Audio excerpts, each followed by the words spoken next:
This is my review for Wonder Woman. It's out in theaters now. Now, I really liked Gal Gadot, or Godot if you're proper English, in Batman v Superman. I thought she stole the show every time she showed up in that movie, and she kicked some ass, especially at the end of that film. I loved her. I'm like, oh man, we get a whole movie with just her? That's fantastic. And now we're here. The one thing that's really neat is Gal's never had a movie where she was the main star. She's always played these side characters all the time. And I think this is a really cool opportunity for her too, to kind of, hey, she's Wonder Woman, she's the main star, and did she do a good job? I thought she did a great job in this movie. She really did. She brings a lot of humanity to this character, and a lot goes into how Wonder Woman was written for this movie, but also how she was portrayed. I think you see a lot of strength and bravery here within the movie, and at the same time, a little bit of vulnerable, a little bit of doesn't know everything about the world yet, because Wonder Woman takes place before Batman v Superman. So she's growing into that Wonder Woman figure that we saw in Batman v Superman. So she does a fantastic job as Wonder Woman, and I really hope that she gets more leading roles after this movie. Hopefully it makes a lot of money, because that means we get Wonder Woman 2 and 9. And Chris Pine's also in this movie, if you've seen him in the recent Star Trek movies. I always really enjoy this actor. I think he's very great on screen and extremely underrated. He always plays a really good everyman. And he also has some of the best comedic timing that you get out of an actor. So, I mean, he can handle the drama and he can handle the funnies. And guess what? He's easy on the eyes for anyone. I mean, look at those blue eyes. I mean, you don't get to see him as much in this movie. You know, you gotta watch Star Trek movies, but I mean, yeah, he's got the best blue eyes you've ever seen. Also with Chris Pine, he has kind of a group of guys that he has with him in the movie that hangs out with Wonder Woman and helps her out with some of her missions. All of them are pretty good and they're really likable.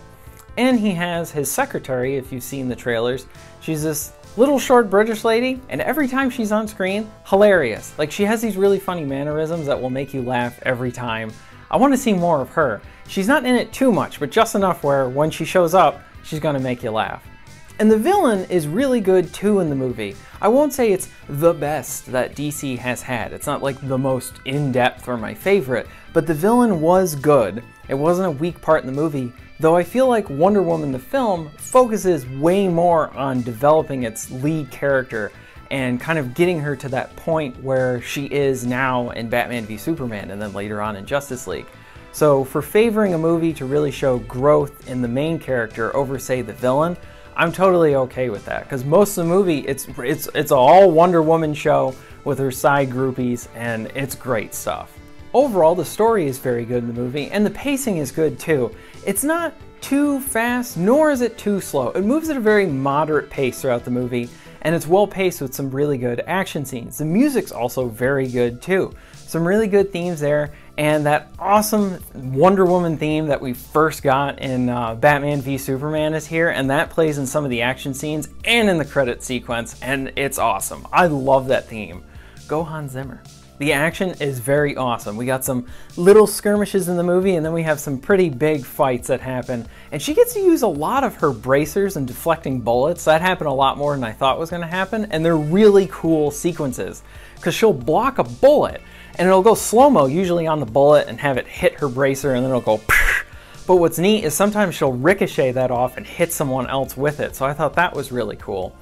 And then with some of the sword encounters and the punchy and the kickies, there would be some really awesome slow-mo moments with that, so you can really kind of take in the action and really appreciate the moment. That lasso is freaking awesome. Like, she's just whipping guys around at parts in the movie. Very satisfying to watch. Like, Wonder Woman, she definitely gets to show some of the badassness of her character in this, and I really enjoyed that. With the action, it takes probably about halfway through the movie until you finally get to see Wonder Woman like in her full outfit kicking ass, and when that happens, like that whole sequence, and you saw parts of it in the trailers if you've seen those, it's amazing. Like, it is awesome. You look at that and then you're like, this is amazing, like how this is shot, the angles that they choose, and it's really cool stuff. You'll know what I mean when you see it. She just basically turns to Chris Pine, she's like, I'm gonna kick some ass. And then you have epicness happen and the music's going off and there's action and there's slow-mo. Oh man, that is one hell of an awesome part. The movie could have just been that little like 20-second piece and I would have loved the whole thing.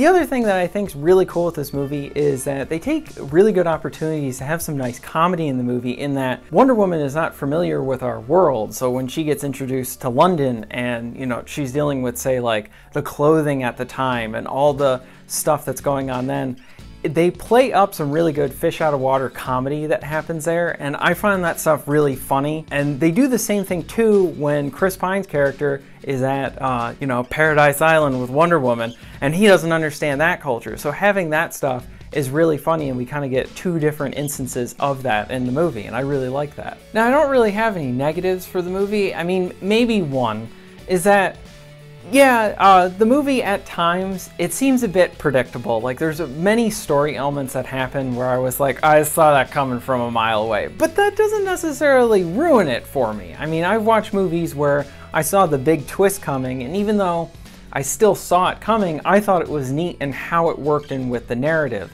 So some of that stuff kind of happens throughout the movie where I was like, all right, this is gonna happen and that's gonna happen. But I don't necessarily see that as a bad thing. But for people that, you know, want all the unpredictables, know that going in. Overall, I thought Wonder Woman was a great film. It's a lot of fun at the movies, worth your time and your money.